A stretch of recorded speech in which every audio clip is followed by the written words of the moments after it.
cheers to another episode of the Weinnotes Podcast. I'm your guide, AJ Weinzettel, on this journey of stories showcasing the people behind the wonderful world of wine, where we dive into conversations ranging from terroir, viticulture, to favorite music, superpowers, and more. Please enjoy this episode of the Weinnotes Podcast. Paul, thank you so much for taking the time to be on the podcast today. I really appreciate it. Of course. Thank you for coming back and rescheduling with me. I really appreciate it. Yeah, it's, I don't know why I haven't spent more time out here over the years. I've been out here one time, and it was a phenomenal experience. I really enjoyed it. Yeah, I had breakfast with my daughter, Lauren, this morning, and I told her that I was meeting with you. She's like, I know him. I met him a long time ago. I said, yeah, up at the old place. And so, yeah. And I think, did you go up to Longolo as well? Ooh, I may have that day. I don't remember. But or in the past 6 months, have you been up there? Or no, not in the past 6 months. No. Right. Yeah, she's the events coordinator up there at Longolo. Oh, that's awesome. Yeah, she loves it up there. Yeah. Chase is a great guy. He's a good dude. Yeah, he really is. Can I start us off with a little bit of wine to see? As you're aware, I bring a blind wine for everybody to kind of talk about. You're more than whatever you want to say about it. You can say it's yummy. You can say it's good. You can say it's yucky. You can say it's tanked or corked or whatever you want to say. And I leave it to you. It's old, that's for sure. That might be a possibility. Yeah. Yeah. I just love when you were pouring it, just looking at the color as it was coming out. It just has those rust edges that, for me, it's like, nice older vintage. Yeah. I will. You're spot on that. It is a little bit of an older wine. It's definitely Pinot Noir.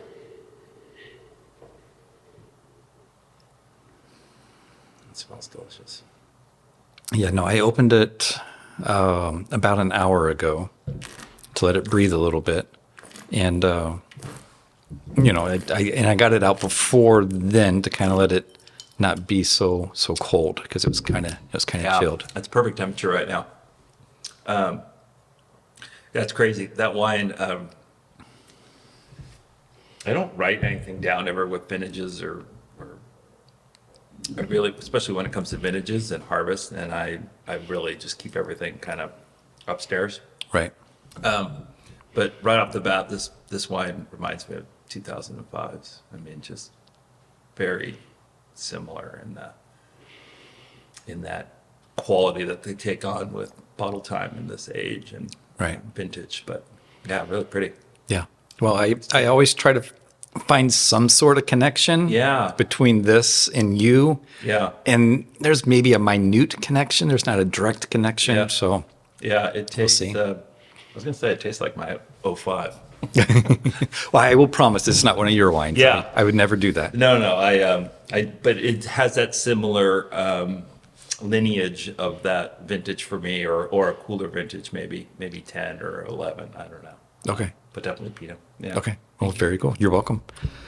Starting way, way, way back before wine, you were going all around the world for surfing with Quicksilver. Yeah, I first started in that world in the mid '90s. I went to school in San Luis Obispo at a junior college, and I always played sports and surfed. And after my parents got divorced, my mom moved to Cambria, which is a little town halfway between LA and San Francisco. Right. And then I went to school at Cuesta, which was a junior college there, and lived on the beach, surfed, and thought, okay, I made it through junior college. I didn't get into Cal Poly. I better get a job. So I literally, a good friend of mine owned a surf shop and in Cayucas. And he said, hey, I'm going to Action Sports Show down in, then it was in Long Beach. I said, hey, do you want to go down? Anyway, long story short, I went down and I just got the bug of the surf world and all that it entailed at that point. In the 90s, it was, thriving with new brands. And I could get that connection between still being able to surf, work, and travel in my car. I had dabbled in the wine business for a little bit in the Santa Barbara area. A good friend of mine had invested in a brand there called Austin Cellars, and Tony Austin then was the winemaker at Firestone.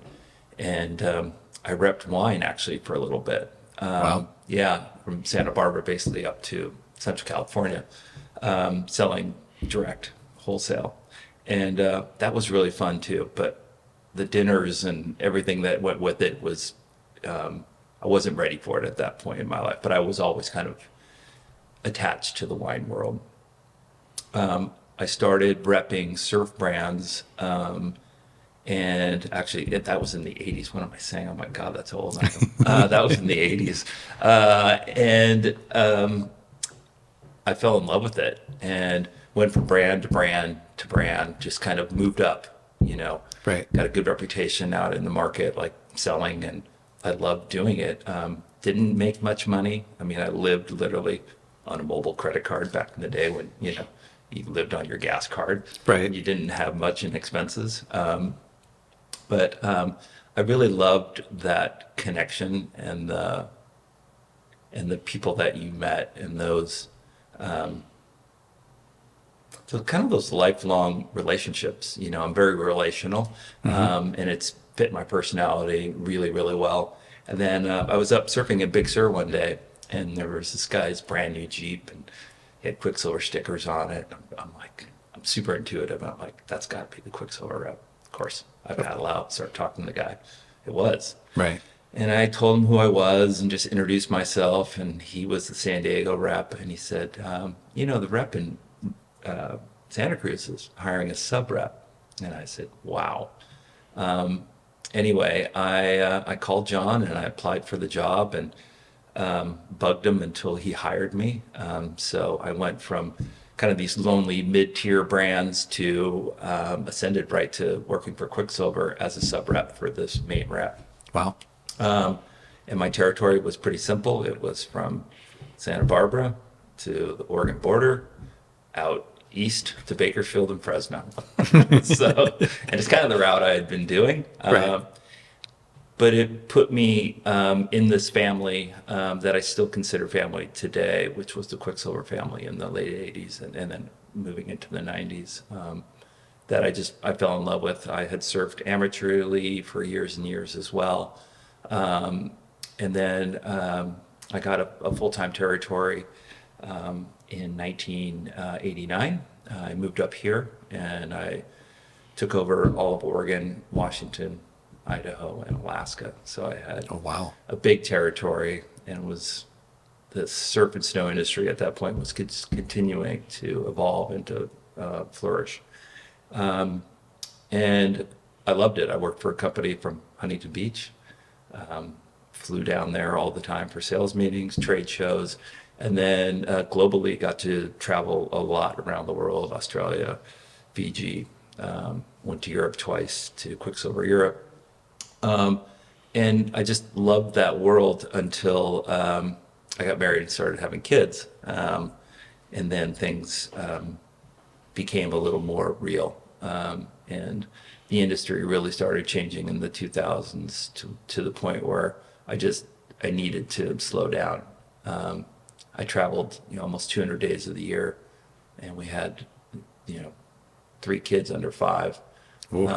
And so in 2005, 2006, I decided to take a step back from Quicksilver. I helped for a year for the transition from me leaving to this guy. And I told my good friends at Quicksilver, and most of my rep friends were like, "You're crazy. What are you doing?" Walking away from, Right. the kind of money that I was making back then. And I just think the peace of mind and getting off of the road, which is something I needed at that point.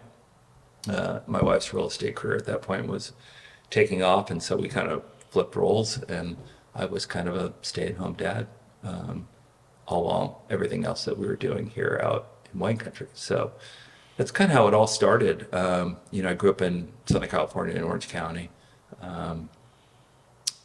I've spent more time in Oregon than I did in Orange County, which is pretty amazing. Yeah. And I can kind of understand that. I mean, I grew up in Tennessee, and I'm reaching to a point now in my life where have spent more time in Oregon than I did in Tennessee. Yeah. It's interesting when you get to that point and you look back and you go, oh, wow, I've actually been living here longer. And Yeah. it's so funny when I first moved here, I kept my California plates on for about a year until I started getting run off the road a lot,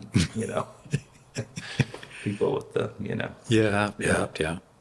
So that's kind of how it all started. Yeah. Wow, that's pretty amazing. I remember, I think it was, we had some messages going back and forth via Instagram. Yeah. I read about you in Catherine Cole's book, Voodoo Vintners. Yeah. And, you talked about how Jimmy Brooks kind of gave you, I'm not necessarily thinking the idea of biodynamics, but like he had a very big influence on the way that you farm. Well, it's interesting in that I only met Jimmy a few times, but my brother-in-law was very good friends with him until his passing in 2004. And I think from day one, when we looked at doing what we were going to do, buying land and growing grapes, we wanted to do it from the purest form. The beauty about my wine experience and, both viticulturally and in the cellar is that I knew nothing. So I had this kind of blank canvas I was new, Right. really didn't know. I enjoyed wine. My parents had it around. I dabbled in it a little bit in Santa Barbara. So for me, especially, I won't speak for the others, but it was so new. I had no preconceived ideas of what I wanted to do, other than I knew I loved land, and I knew I loved family, and I knew that I loved the ocean. So I had these three combinations. And Right. how do you put those into play? And they all formed kind of this perfect circle. And so we started from the very beginning in planting organically and then starting biodynamically right away with a couple different consultants. And it wasn't until I started working with a guy, his name is Matthias, which his name is really Matthew. And he was a consultant from down in the San Francisco area, and he worked with Bessinger, all those guys. And he came from JPI on the East Coast to California, and then came up here and was consulting for A to Z and people like that were really into the organic biodynamic movement at that time. And so I learned a lot of just about prep making from A to Z. We were certified Demeter in the beginning, and then just because of the expenses and everything, I think for us it was more holistic to do it without getting the certification, if that makes sense. Right. And a lot of people do. We just didn't have the volume to really keep that Demeter logo on there, though I love Demeter, and back in the day when we were certified, it was all by hand paperwork. I mean, my God. Wow. Crazy. So that's kind of how we got our interest. So for us, it's just always been the way that we farmed. Right. Yeah. Oh, that's fun. Why? So, like you mentioned, your brother-in-law, the Bergstrom family. Mm-hmm. Like, what prompted you to be like, yeah, I want to get into wine and plant a vineyard? The story is kind of the story that I have, and then there's another story, and that's okay, right?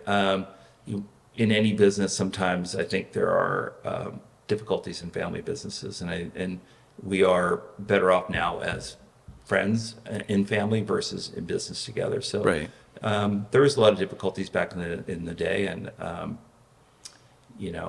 I choose not to really talk too much about those days. Of course. And just focus on kind of today and how I got here is my story. Of course. Yeah. Right. And it led me to where I am today. We first drove up this road when it was a dirt road, Kevin and I. Yeah, Lauren, who's in the industry, she was a year old. And so I've always had an affinity for this place and this road. And I'm still here, and I love where I live. And I think it brings everything that's happened in the past to today into the wines that I make today, you know, with Robert and Emily and Ray's help at Britain. It's all that history creates what I have today. Right. And all those experiences, good and bad. I love my other side of my family very much. Don't have much of a relationship with them anymore. But I just know in my heart that I love them, and that now I just focus on what I do. Yeah. And what you have here is absolutely stunning and gorgeous. Yeah. And I know, you know, there's like, this is Calkins Lane. I mean, this is like a little. Yeah. I knock on wood every day, and people always ask, like, how did you pick this place? Again, it was like, we knew nothing. Right. You know, Kendall's dad bought 15 acres in the Dundee Hills, and we would put Lauren in the car and drive around to see other places because we wanted to invest someday. We had just got married. We just had Lauren. And we came up this road, and we were like, wow. And there was a for sale sign down at the end of the dirt road. And we literally bought it from the Ennis family, who had been hay farmers here for over 50 years. Wow. Yeah. And so the original deLancellotti vineyard was planted in '01. We planted this vineyard in 2002. We sold the original deLancellotti vineyard in 2012. And then we kept this in the family. Very nice. Yeah. And this little vineyard is basically 6 acres planted on 10 acres. We're at the kind of the top of the hill here. Right. About 475 feet. And just a magic little block. We decided to plant this vineyard 2,400 vines per acre, so it's much tighter. Again, we didn't know really what we were doing back in the day, but this was like the 3rd vineyard that we had planted. And when we planted this vineyard, we wanted to pack more vines on per acre. Right. So that's what we did. Very nice. Yeah. Narrow tractors, narrow everything. It wasn't, you know, meter by meter, but it was still tight. But the wines that come off of this hill are just amazing. I would agree. When I came out here before, I was thoroughly impressed with everything that you had. Thank you. Yeah. Talking about Catherine Cole's book, Voodoo Vintners, how did she come about you and like, hey, I need to go talk to Paul? Yeah, isn't that funny? I have to reread that book because it's been so long. You know, I think, again, part of the history of being here is really interesting in that we were kind of like the second wave of new wineries and new people planting in the valley. And there wasn't that many people really doing biodynamics back then, you know. Right. Doug Tennell, you know, Belpont, Doug over Brick House, obviously, Beaufair, sorry. So we had a biodynamic group back in the day, which was really fun. Right. And we used to meet at different places. We'd meet at Archery Summit with Sam, or we'd go over to Brick House, and Rudy from, what is Rudy's? You know, the Italian guy. I can't think of it off the top of my head. Out in Hillsborough. He's a big biodynamic guy. Right. He was kind of the leader of this group, but we would get together and we'd read the agricultural course, you know. So back then it was a small group of people who were practicing biodynamics. So I think from a media and a story line, it was probably pretty interesting for her to come and seek out the people who were actually, you know, farming biodynamically at that time. Right. Yeah, because it was a new thing. Yeah. And I think one of the things that you told me that the ideology or biodynamics have changed quite a bit from, you know, when the book was published to now. Yeah. What things have changed for you? Well, obviously, I think what Mother Nature brings us has changed quite a bit. So the weather, one, and how it affects everything that we do. Right. But I think with biodynamics, the one thing that I've learned is not to be too dogmatic. I follow the calendar the best that I can. We primarily use 500 and 501 in the vineyard.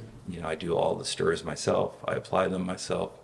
What I do miss post-COVID, unfortunately, has been that we had a really good group of people here meeting up at Soder. And we're just starting to get back together again. And it's about community. It's about sharing preps. It's about building that community. And that's the one thing that we lost with COVID, is Right. not being able to meet together at different people's farms and talking about ideas. And it's good to see the movement continue to grow.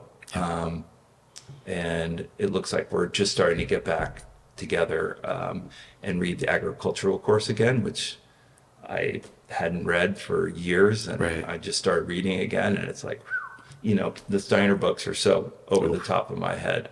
And you just have to, constantly read and reread that book because there's so much there. It's kind of like the Rick Rubin book we were talking about. Yeah. That's a book that I'll probably read 3 times because there's so many nuggets in there, There are so many nuggets in that book. There's so many nuggets. Yeah. But, and in the cellar, the facility actually where I make wine is certified biodynamic for Winderley, which is fantastic. So the Winderleys have been certified in the vineyard and also in the winery for years. And it's nice because it allows me to stylistically continue to create wines through native yeast fermentation and all the things that we like to do. The sulfur adds being less than 100 parts per million. All of those things help create the kind of wines that I want to make. Again, back to, when I started, I had no preconceived ideas. Went to France once, went to Burgundy, and went, okay, that's Côte de Beaune, that's Côte de Nuit. Great. Tasted at some domains and went, these wines are pretty good. This is kind of like what I want to make. Came Right. back, just total new guy, like, duh, no. But, tasting wines from other people in the valley that you respect. And then, I think stylistically, the wines that I try to make are very simple in that they're just an expression of me as the facilitator. I'm not a winemaker. I'm not a wine grower. I'm just a facilitator, Right. I help tend the vines, pick the fruit when I think it's ripe, bring it to the winery and try not to make it, screw it up too much. Because they really are just an expression of each different winemaker, winery, whatever. And that's what I try to make, just delicious wines of this place. Yeah. Yeah. And you bring in, you're talking about community and the stuff that you do, to bring in, not necessarily the Oregon wine community, but also like outside of that, you have so many dinners that are out here. Yeah. That's something that's been, thank you. And that's something that, as the person, I don't know what I want to call myself, the band leader of this, it's basically me and my family Right. on my side. And then I have a gal, Brittany, who helps me on the back end and does wine club and social media. And she's been with me a long time since she started in that world of social media.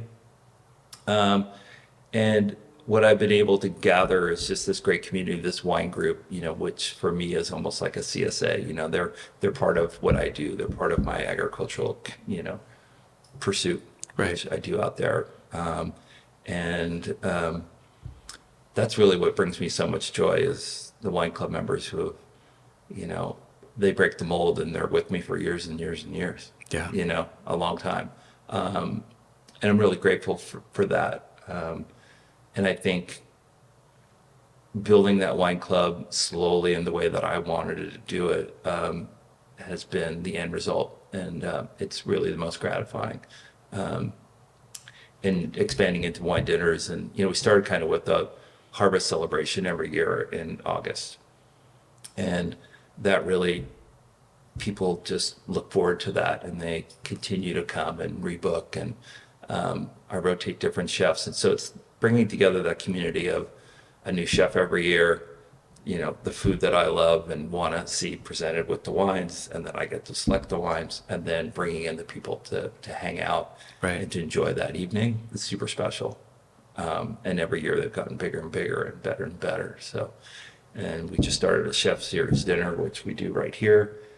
It's a private dinner for 12 people, and we have a new chef coming in this year. And I pull out library wines paired with the food. And yeah, it's another opportunity to be in front of people and present the wines. Yeah, no, I keep track of all your events, and Oh, thank you. you're welcome. And you have the Equinox dinner getting ready to come up. Yeah, that sold out pretty fast. Go figure.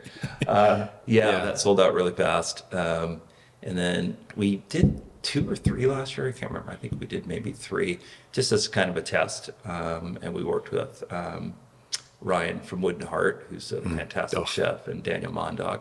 And those were so successful. Brittany and I really wanted to roll them out every month. We're hoping we can fill each one. And just bring in that experience to more people, and also be able to open up library wines. I think is really a cool opportunity. It is. And, to be able to sit in here is great. Thank but you. also I have to say, I came out for like a Thanksgiving weekend. Oh yeah, when we were at the old place. Yeah. Yeah, the barn. Oh, Yeah, I that got to was fun. say, I love the barn. Yeah, I did too. Yeah. Yeah, that was my brother's place. We had planted that vineyard back in 2007. I think my brother, who has an affinity for Italy and wine, really wanted to invest in Oregon. He did, planted the vineyard. It's a 3-acre vineyard. And at some point, he really decided that he wanted to buy a place in Italy, and him and his wife would never move up here full time. So Right. he decided to sell, I think it was in 2020, right during COVID. And I had first right of refusal because I leased it from him and the property. And he put it on the market and sold it pretty quickly. And him and his wife went and bought a place up in the Lamarque Right. region, and they love it. Sounds like an awful place to be. Yeah, I know. Dirty dog. Yeah. I haven't been there yet. He hasn't invited me quite yet. Well, I'm sure it will happen soon. I hope so. Yes. Yeah. You talked, you have kids. Yeah. How much are they getting involved into like the day in day, or are they kind of like Not really. Lauren has the bug a little bit. She lives in Dundee. She learned kind of the food and wine thing in Colorado. She worked for a James Beard chef in Grand Junction after college. That'd be stressful. But he was super mellow. Oh, okay. Really great guy. And so when we went out to Grand Junction to see her at school, that's the only restaurant we would go to. It was called Bin 707. It was really the only super decent food in Grand Junction. And Lauren went to work there and learned front of the house, back of the house, wine, cocktails. She kind of learned the whole restaurant world and food world. She moved back home after college and after working there, and really wanted to get into the wine industry, and of course wanted to work for me. And I said, well, one, I don't have the budget right now, but you need to go off and work other places. Right. So she did the 2021 harvest at Britain as an intern. Right. And did a great job. Worked under a great female team there with Emily and Ray. And from there, she got hired at Longolo as events coordinator. Nice. So she's doing really well. My middle daughter, Mia, lives in LA, and she's a singer-songwriter and will never come back to Oregon because it's sunny down there. And she's an amazing spirit. I do force them to come up every harvest dinner and participate as a family. Yeah. Just to be able to do that. And we get our Christmas picture out of it always. Of course. Yeah. Yeah. Harvest is an important Yeah. time of year. And my youngest son, Ty, is a senior at Oregon. So they all love wine. They grew up out here primarily. They have lived the life of wine country. So They know a lot about composting and biodynamics, and when we had chickens and cows and all Right. that. So they've been raised in both worlds, both kind of Portland and also out here in wine country. And they have a deep respect for kind of what I do. And they love to say that, Dad's a winemaker. And I'm like, I'm not a winemaker. I'm just They don't know what to call you. I'm a wine somebody. Yeah. A wine facilitator. Exactly. I love that word. There you go. Facilitator. Yeah. Yeah. Yeah, because I always go back to kind of the Italian thing of, I forget what winemaker it was. Something about saying, I just would never have that big of an ego to say that, my winemaking, really produces this wine. It was something like that, like, Right. And I love the thought that, we're here to grow the grapes, bring the wines to the winery, and really produce something that is a reflection of you more than anything, and if you have to put a label on it, I guess, wine grower, Right. yeah. No, it's just kind of following you over the years, and it's been amazing to see what you're doing. And Thank you. Owen Bargreen also Yeah. adores your wines. Yeah, he's a good guy, and he has a great palate. He and I clicked automatically just as friends, and I talked to him a lot about kind of mental health. He's a shrink. That's his. Yeah. He's a very busy guy, but his palate's just incredible. It is. And I've had some really nice conversations with him. I used to submit to Parker and to Spectator back in the day, and I respect those publications a lot. I do try to interact with smaller reviewers, people who actually come in here, taste the wines, talk with you, Right. and kind of understand you from a deeper level versus just sending your wines to Spectator. You know what I mean? Exactly. Wine is about that connection anyway. Yeah, and that's I'm so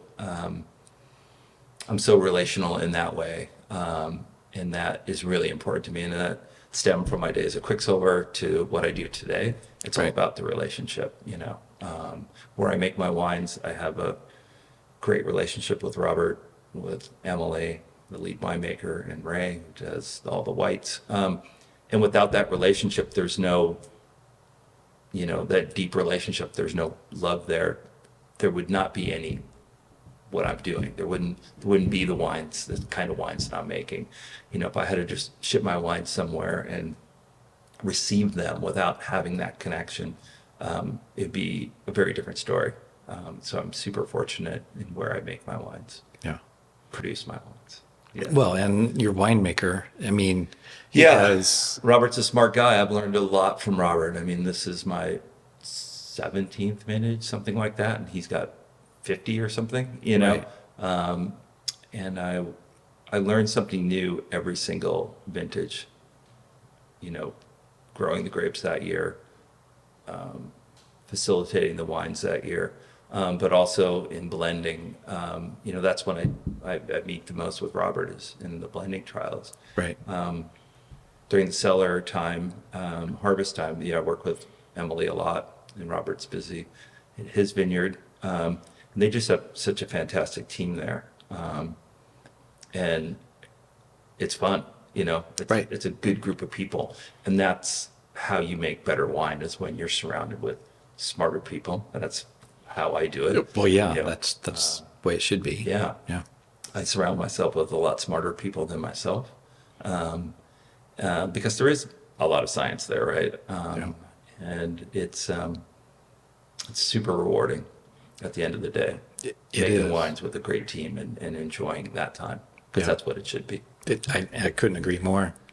I was talking with somebody the other day about the 22 vintage. Yeah. And I don't know if you were affected by the frosts in early 22, but it seemed like 22 seems like it'd be a weird year, because if you were affected, you had the secondary and tertiary vines like kind of take over, Yeah. and then there was an overabundance of fruit. Mm-hmm. And then we had the long hang time, because it had a long harvest. And I'm hearing that like 22s, are going to be kind of like the bigger and bolder because of that long hang time. Are you kind of seeing that? I have a great word for the 22 vintage, wonky. Wonky. No, Yeah. you described it perfectly. I mean, it was a very unusual vintage for a lot of people because everyone was affected by the frost from what I'm gathering. And yeah, I mean, we had 80% losses in the Chardonnay block. We had over 50% loss of primary shoots in the Pinot blocks, salt Right. estimate. But at the end of the day, you had these, what primary shoots were left produced beautiful clusters, right? And then those secondaries and tertiary shoots and clusters, they were both ripening at different times. So it was really important to manage the canopy really well.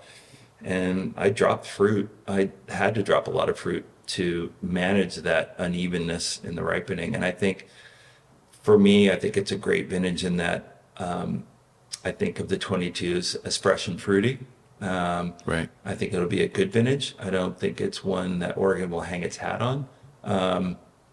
In 2022, I felt like for me and the wines that I wanted to make, they needed more time in the barrel. So I did an early release of my entry-level wine, the La Sorella.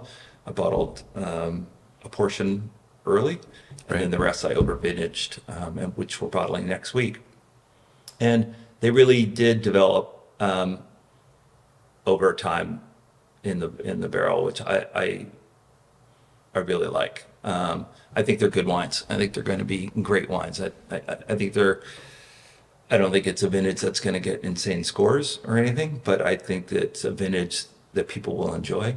Right. For me and my little brand, I usually make an estate wine. I make Familia, which is kind of a barrel selection of all the different clones. I basically took everything that I would have put into estate and everything that I was going to put into Familia, and I just put it all into one blend, one Familia blend, because I didn't see the quality of having enough to separate the two.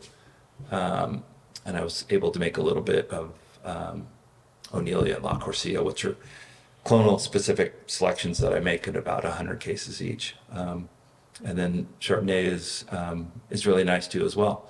Yeah, it was a tough vintage. And I think the wines are going to be decent from the 22.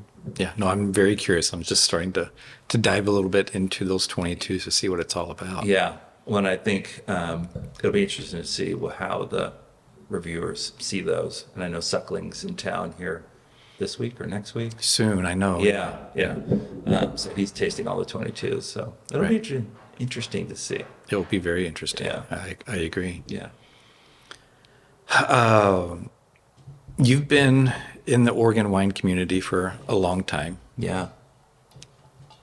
Is there any stories that stand out to you of just a stellar example of the Oregon wine community coming together to help out? Yeah, I think the early days it was fun because I was really involved as a family, and those days were really special. We were planting the first block of deLancellotti back in the day, and I had my two brother-in-laws with me, and we were trying to figure out how to put the lines in, and it was on a hill, and of course, all the lines that we were creating were completely wrong, and veering off, at an awful angle. And we called up Joel Myers, who he's still around today. He was the rep for Duarte back in the day, and it was back then that you could call people all the time and just say, this particular day we needed Joel's help to figure out how do we get the line straight. He said, you have a transom? We were like, what's a transom? Yeah, what's a transom? Yeah. He's like, I'll be there in 40 minutes. And pulls up. And, it's just it still is today, just a great community where people, really go out of their way to make sure everyone's successful. And I think you still see that today in a lot of ways. And I think the other thing is I've got to meet a lot of amazing early pioneers, Harry Nedry Peterson, David Adelsheim, Doug Tennell, Mikey Sr., Weinzettel. I've got to interact with those guys quite a bit, and especially in the early days. And at the time, you don't think about it until you get a little bit of retrospect and think, you're talking to some of the people that really helped kind of shape the Oregon wine community. Right. And seeing kind of the second generation of winemakers and growers here has been fantastic. Jackson Holstein, Jimmy Marsh, two good buddies, it's a great community. And I try to support, most of the brands that are about in line with my size. Right.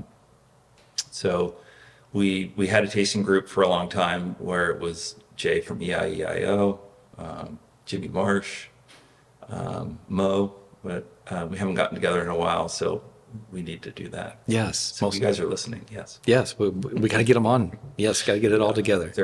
It's a good group of characters, for Yes. sure. Yes. Yeah. I was at the Oregon Chardonnay celebration a couple weekends Yeah. ago. How was it? It was great. Good. It really was. Yeah, it looked well attended. It was. My first pour was, from Jay at EIEIO. What a way to start. I mean, if you're going to start, let's start good, Yeah, right? yeah. Yeah. And so I did a call out of my newsletter, that, Yeah. I did that. And, Yeah. I look at that. I got an email from Jay saying, hey, thanks for the shout out. Yeah. Jay's a good human. Yeah. He makes great ones. He is really It's really amazing. hard. Yeah. Your life, when I kind of just sit here and kind of take a look at it, you've had, you had fun surfing, you've raised kids, and now, they're all out of the coop. Mm-hmm. And I try to learn as much as I can from, other people. Yeah. And, I have a 15-year-old, and she Yeah. came to me last night. She's like, all right, I'm ready to schedule my driver's permit test. I'm like, all right, let's do it. Yeah. What is life like once all the family leaves the coop? Such a great question. I think, it is, it can be difficult. I think, a lot of people look forward to that day. And I think it is a great day because you know that you helped raise independent, well-mannered, independent thinking children. And I think Ken and I have done a really good job with our three. Have there been hiccups? Absolutely. Always. But I think, the greatest gift that Ken and I have are those three kids. And that will never change. They are each small little pieces of who we are.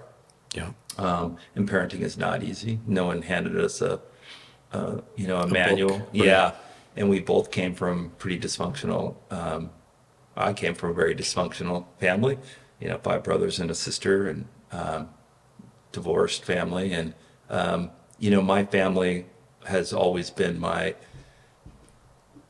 the place that I went to for support and love. And they were always there for me, my brothers and sisters, and my parents Right. when they were alive. And I always wanted to emulate that with my kids and they know that if there's anything they need, I'm here, Kendall's there. And we wanted to give them the gift of college, which I didn't get from my parents, which is no big deal. Kendall went to UCLA. But, they all three are just really special humans. Right. And I'm just grateful that we were able to raise really good kids. Yeah. Well, Yeah. I see all the pictures at harvest time. Yeah. Everybody is Yeah. diving in, and Yeah. it is a joy to see. Thank you. Yes. I appreciate that. I think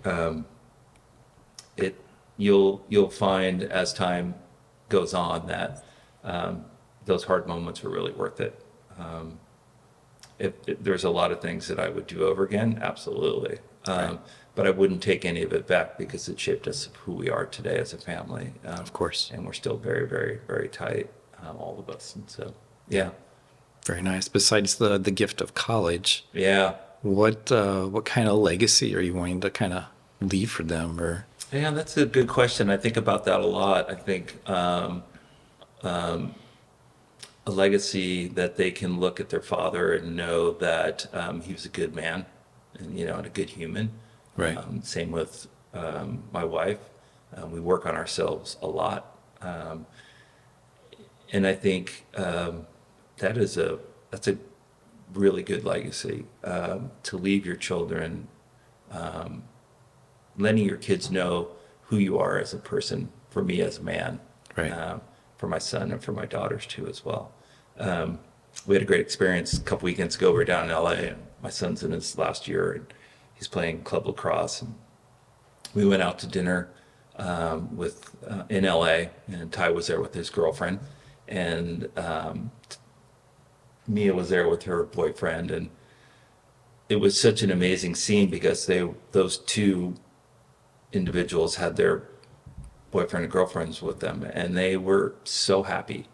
And to see that, it just gave me chills. And I remember looking over at Kendall, I'm like, this is what it's all about.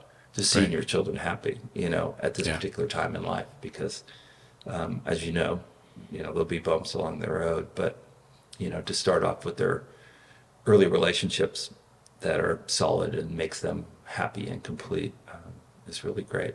Yeah, as you're talking about that, I'm just trying to envision that. And I'm like, no, my 15-year-old can't have a relationship. No. Yeah, you always think that, but yeah.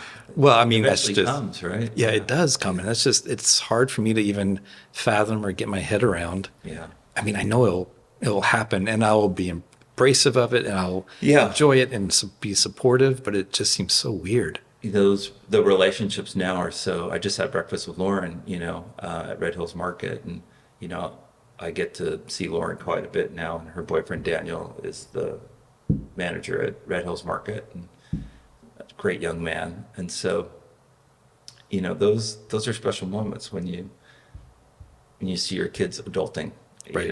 and you can go hang out with them and talk about the industry. And there was Jared Etzel, like, hey, Lauren, have you ever met Jared? Jared, Lauren, Right. It's pretty funny. Yeah. No, that's awesome. Yeah. Well, I have some rapid fire questions, and then we'll do the blind wine, and I'll get you out of here. Yeah. All right. Favorite artist to listen to during harvest? Ooh.